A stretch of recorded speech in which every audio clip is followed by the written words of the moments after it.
almost off the runway anyway. This is Y'all are instructors, you've been instructing for a while now.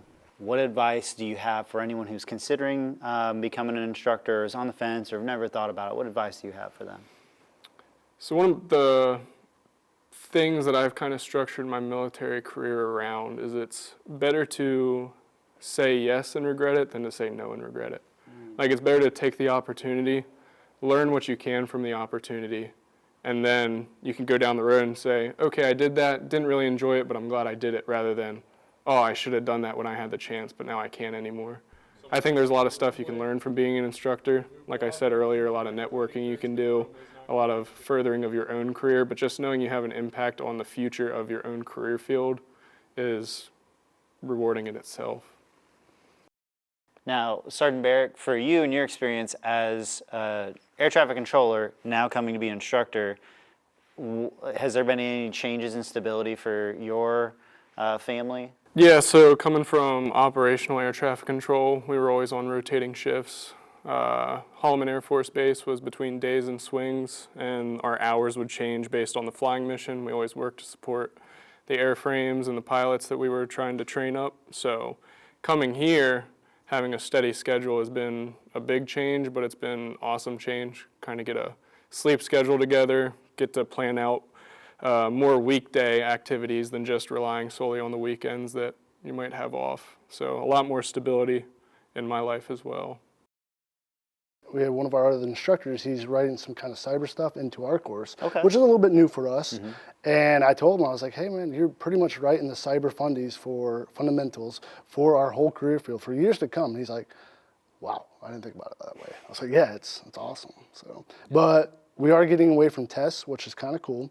I don't know if other career fields are doing that. I know ATC, they use a lot of practical applications. Performance blocks. Performance, progress checks. And we're trying to go that way in our career field, because right now we test every single block. We have 16 blocks and we test to get to the next block. It's a written measurement. However, in the field, you're not really tested. You don't sit down and take a written test when you're in the field. You're actually doing stuff. The real test is, can you solve the problem? Exactly. So that's what we're going to. More of an evaluation system where can you tune this radio? Can you fix the radar? Can you set up the weather equipment? And Interesting. So I'm excited about that. Yeah. What about an air traffic control world? So even operationally, I'm a tower air traffic controller, so I teach tower air traffic control here at the tech school. The same simulators we use operationally are what we use here. It's just anywhere between 5 to 10 screens all laid out in the layout of an airfield. And one of the big things they've really been trying to push on is the implementation of VR. The biggest limitation we have right now is in a tower cab environment, you need to be pretty much scanning that whole 360 degrees. You could have aircraft flying behind you, you have aircraft flying in front of you, but on the screens, they only get to see you directly in front of them. So we have a test product right now, kind of, where it is a VR tower scenario. They put the headset on, they can move things around in the tower, they can start the scenario. Still voice recognition, so they say the correct things. The aircraft will do it in the sim, but they can actually move around a little bit, turn the whole way around. They'll be able to see behind them. So that's kind of the way we're trying to get. Just a little bit of trial and error, because I guess they found some issues with motion sickness, stuff like that they're still trying to work through. But Yeah. if that could be the end goal and that gets implemented anytime soon, I could see that being a huge win for air traffic control, because it's the closest thing to putting someone up in a tower and actually working that we can get while keeping everything safe and orderly. Biloxi is really nice because you kind of just have a little bit of everything. I get to go fishing with all my buddies during the week, the marina, we go on the weekends. There's a golf course on base. Did you get your boat license on base? I did not get my boat license yet. We just do dockside fishing, but Okay. I've gone on a couple charters. Me and a couple other instructors have gone out in the Gulf. We've gone just back in the bay. Getting to do that, having good food places to eat. I mean, New Mexico was great for Mexican food, but here there's a large variety, so there's just a lot more to do here compared to Holloman. The wife and I, we volunteer for a crew, a Mardi Gras crew. Okay. And it's hilarious because every time I put a bullet in or write it in package, my supervisor's like, "You're what?" And I was like, "Yes, I'm on the honor guard for the Mystic Seahorse," where we dress up like pirates once a month. But we've raised over $18,000 this year alone for local community, for charities, for libraries. We've raised so much money, and it's actually a good cause. Even I at first was like, you want to do what? You want to dress up like a pirate? And so for the uninitiated, Mardi Gras, because not everywhere celebrates it, right? Yes. Is this something, did you know about Mardi Gras? I before you knew came about here? Mardi Gras, but I Okay. never. It's seen a it. real serious It's thing insane. here. Yeah. And my wife thought it was just, throwing beads and going down New Orleans and going down Bourbon Street and just throwing beads, but that's not all that is. There's actually history behind it, behind the whole Mardi Gras scene. And there's many crews all up and down the coast that they're involved in the community and they do stuff for the community, not just dress up like pirates, but we do a lot for the community. I think one of the coolest opportunities here at Keesler is the Special Olympics whenever they come through. I mean, this year it was a national qualifier. And be able to go out there and support that event, a bunch of athletes that were just ready to get after it, and you see everyone all pumped up, ready to go, and you're there to help out, and it was awesome. Did you volunteer to, did you help out or anything with this? Okay, what did Yes, you sir. do? I helped out with the softball throw, so that was one of the events. We had it was insane, like it was rapid fire, so I think I probably got like 20,000 steps that day because you're sprinting back and forth, yelling distances, gathering the balls, taking them back. But yeah, they stood on a line, they threw the ball, we ran down, we grabbed it, we measured it.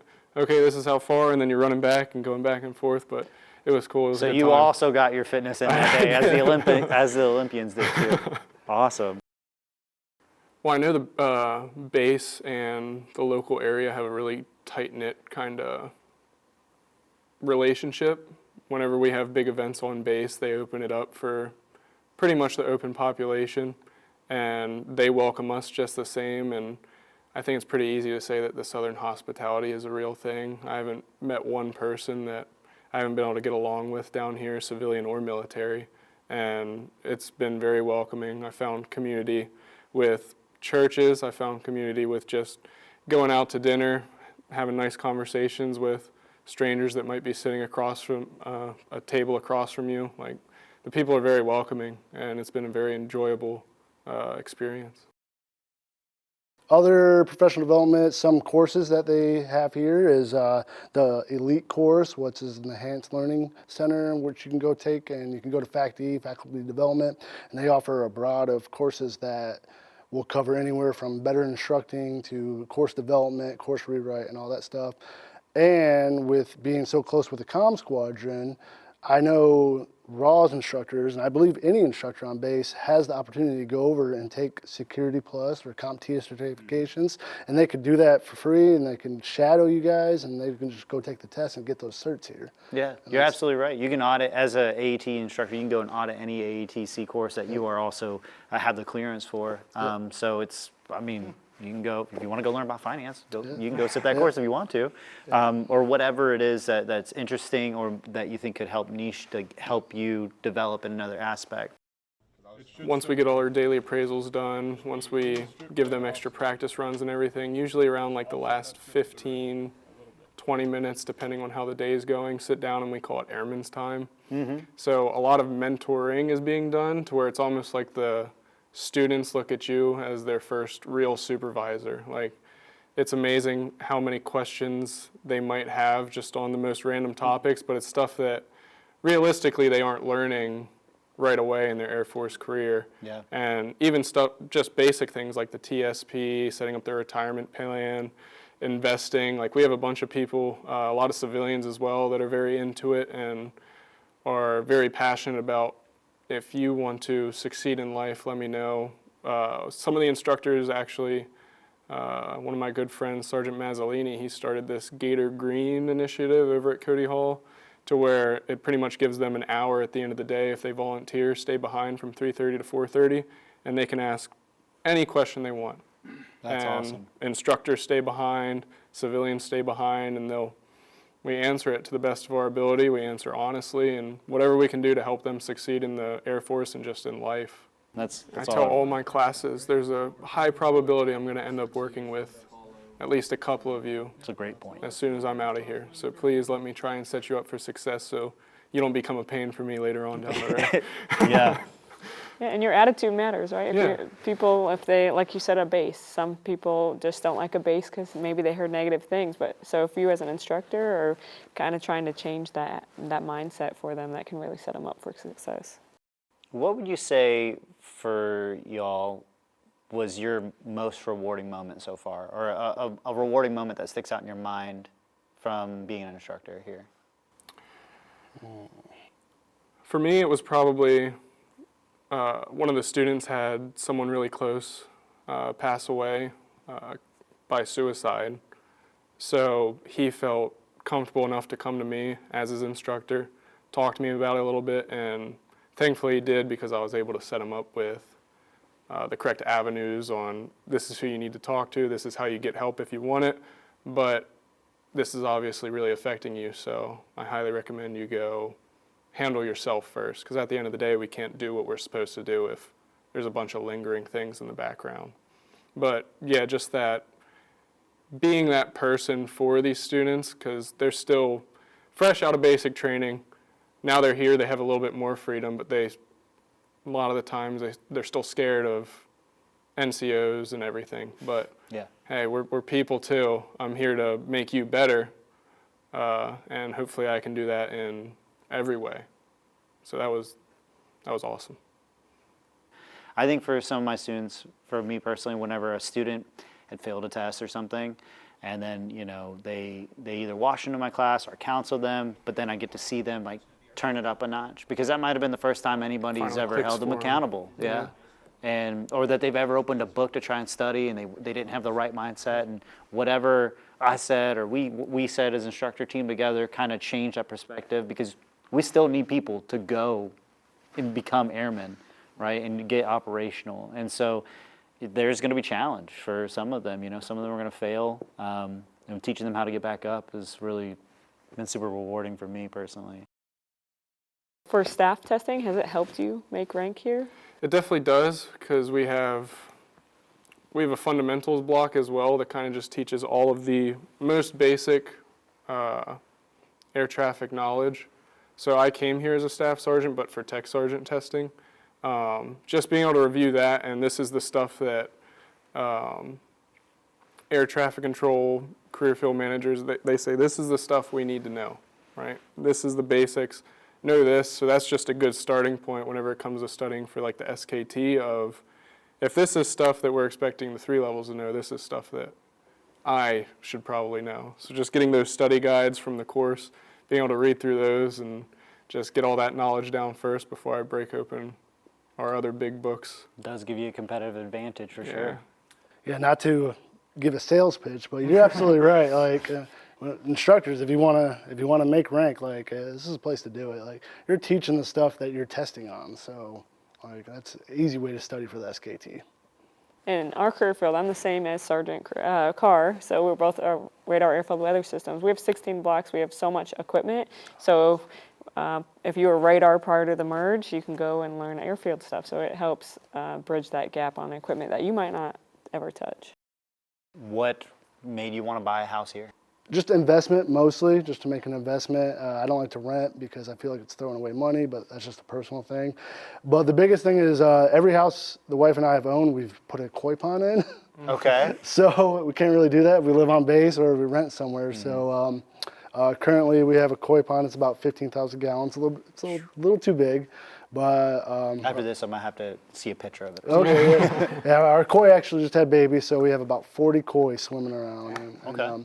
But it's really nice. It's a little tranquility area. We go out there, the wife and I have coffee, we read our books, and we'll just throw some food at the fish and just sit there, and it's nice. I live in base housing. Okay. Whenever I first came here, I got an apartment just off of Pops Ferry, about 15 minutes away.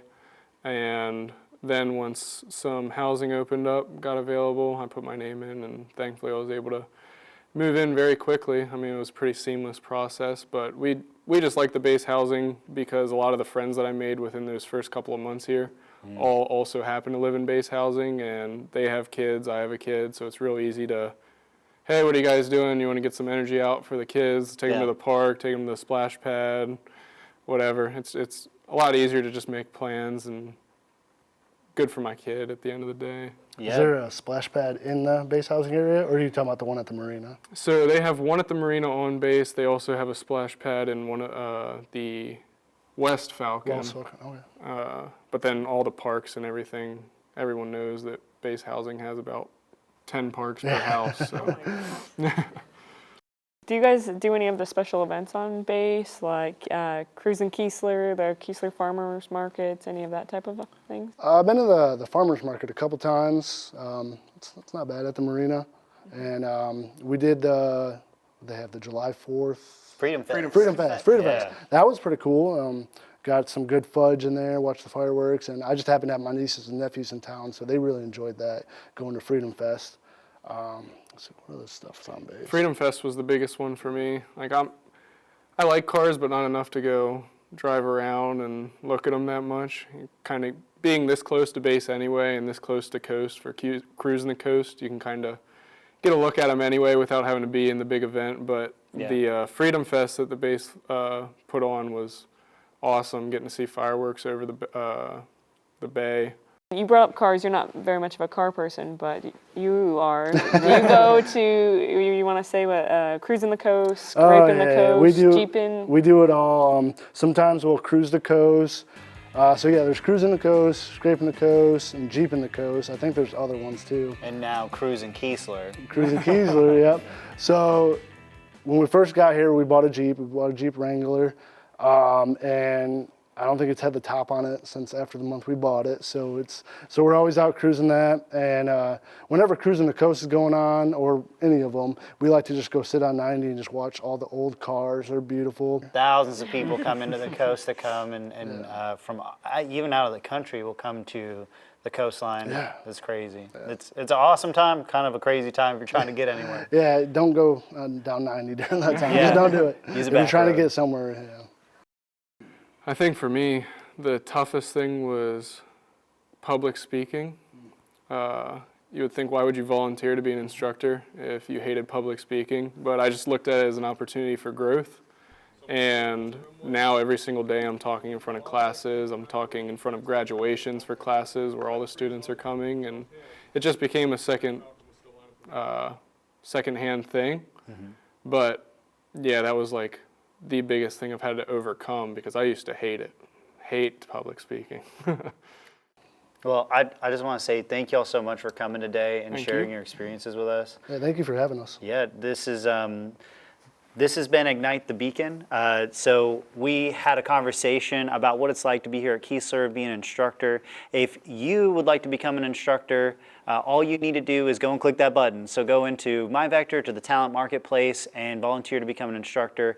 And then if you have any questions, go ahead and make sure that you're using your chain of command, talk to your chief, and make sure that this is, for your development and for the Air Force, this would be a right fit for you. But we would love for you to come and ignite the beacon with us here at Keesler.